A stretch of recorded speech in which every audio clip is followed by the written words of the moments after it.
Hey everybody. Today I'll be testing out the new Elgato XLR Dock to see how well it performs as an audio interface for content creators. By combining the power of the Stream Deck Plus with an audio interface, this becomes a little powerhouse device that handles more than just audio. And it's not just for live streamers and gamers. It'll serve many podcasters well too. I want to take a quick second and introduce myself just in case you're new to the channel. I'm Jesse, and I'm a podcast editor, audio engineer, content creator, and a coach. And I'm here to share what I've learned over the years to help you, whether that's with product reviews like this, or tips on how to improve your audio or maybe your podcast editing skills. I'm here to help. And if you like this video, give it a thumbs up and consider subscribing to the channel if you'd like to see more of my content. The XLR Dock it's an add-on for the Elgato Stream Deck Plus, and since it replaces the base of the Stream Deck Plus, it plugs into its USB port. It just isn't compatible with the other Stream Deck models. And the assembly, it really can't be easier. It's about a 60-second process, and you're probably going to spend more time getting the screwdriver and putting it away than you will with the assembly. The assembly goes like this. Remove 2 screws from the base, remove the base, pop the XLR dock into place, put those 2 screws back in, and you're done. That's it. If you don't already have the software installed, you'll need to install the Stream Deck and Wavelength apps, and you'll also need to install the Wavelength plugin for the Stream Deck. That allows you to control the Wavelength and the XLR dock from your Stream Deck. I'm not going to go too in-depth with the Stream Deck software because there's just so much that you can do with it. You can use it like I do for productivity or editing, or you might use it to control your live streams, or there's a ton of other things. I can't cover them all because honestly, I don't use it to its fullest potential. There's going to be articles and videos that do a much better job of showing the power of the Stream Deck. What I'm going to do is focus more on the Wavelength app and how we can control things with the Stream Deck. When I first installed it, there were some bugs, and I didn't have access to phantom power. That's why I couldn't use it for my first look video, but Elgato sent me a beta version for Macs, which corrected that problem, but now the loopback functionality doesn't work. Even though the loopback isn't working, I can still walk you through how it works, and I'm sure they'll have an official release soon. And just in case you're wondering, today is August 1st, 2024. If you've ever tried playing audio from your computer during a live stream or a Zoom call, you know it can be challenging. Even if you're able to, you might not have too much control over the volume, or the mix just isn't right. But Elgato solves that by including loopback in their Wavelength software. We're seeing more and more audio interfaces include this type of functionality in their software, which makes things easy.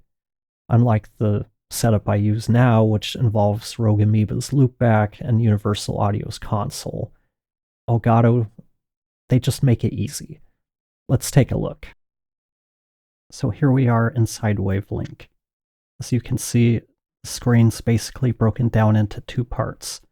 Your inputs up top and your outputs down below. Let's take a look at our inputs first. So our first input is going to be our XLR dock. We click here and we have our general settings. We can change its name. We see our input levels. We can adjust our input gain, turn on or off phantom power. For a headphone jack, we have our output volume and a mix control for our mic versus PC in the mix. And we have low impedance mode if we're using headphones that need low impedance. And then we've got audio enhancements, which include a low cut filter with options for off, 80 Hz or 120 Hz. We have clip guard, which is their limiter to prevent clipping, and we have wave gain lock. Let's see what that is. Some applications automatically adjust your wave device's gain, Enable wave gain lock to prevent this behavior. You'll still be able to adjust gain using the Wave device's control dial, Wavelength app, or Stream Deck. So for my uses, I would want to have that on. I'm not sure if ClipGuard's going to cause any negative impact. I guess we'll find out.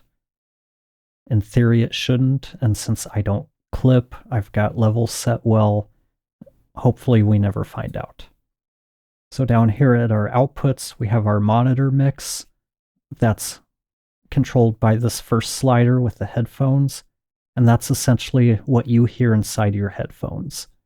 And then we've got the stream mix. That's controlled by the second slider. That's the mix that your audience or the person on the other side of the call will hear. And you can listen to each feed individually in your headphones. Right now I've got it on the monitor mix. If I click on the ear down on the stream mix, I get to listen to the mix that I'm sending out to my audience. And when it comes to being able to add additional sounds to your stream mix, you simply just add inputs.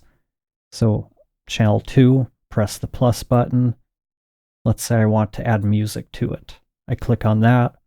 Now I can adjust the music. If I want, let's say as I'm talking, I don't want the music really loud so I can hear myself talk. I might mix the music pretty low.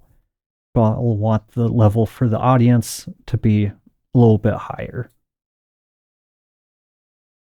We can basically add any program as an input source. So if you wanted to use Zoom, or I'm not sure why you would want to use Zoom, but you could. But more realistically, like if I was doing a podcast editing coaching call, I might want to be able to send audio from Hindenburg Pro into the call. I might want to throw in Isotope RX as well, so that I can play samples in both of those programs and the client on the other end can hear what I'm doing in real time. And you can also use your web browser. So if you had a video queued up you wanted to show from YouTube or some other content that lives in your web browser, you can add that as an input, and each one can be controlled independently. For example, I wanted to have some music playing as I first start out.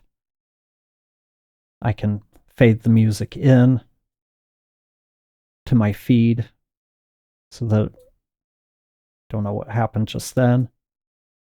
If I can gradually fade up the music or fade it out. If I was doing a live editing session, I might want to just have Hindenburg up and my volume up.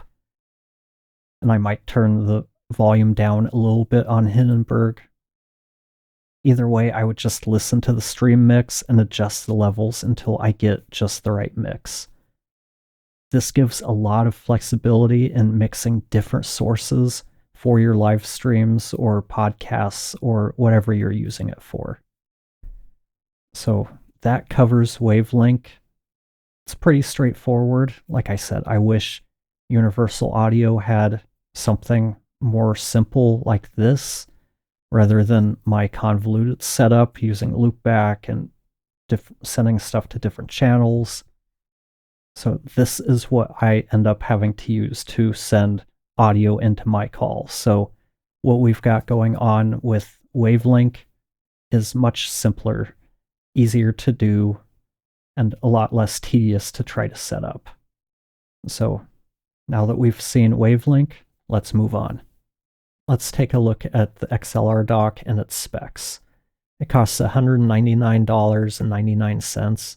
It operates at a fixed 24-bit 48 kHz resolution with a frequency response of 20 Hz to 20 kHz. It has 100 dB of dynamic range, and if you're using ClipGuard, that's 120 dB. It includes 75 decibels of gain, so it will power an SM7B without a booster or lifter. And if you're using a condenser mic, it has phantom power. The preamp is low noise at -130 dBV, at 60 decibels of gain. The XLR dock does include clip guard to prevent clipping. I assume this is some sort of a limiter. And it offers zero latency monitoring, and there's a low impedance mode if you need that for your headphones. And talking about headphones, while they claim it's zero latency monitoring, that hasn't been my experience. And I'm not sure if that's another bug in the beta software or if they actually mean that's near zero latency monitoring.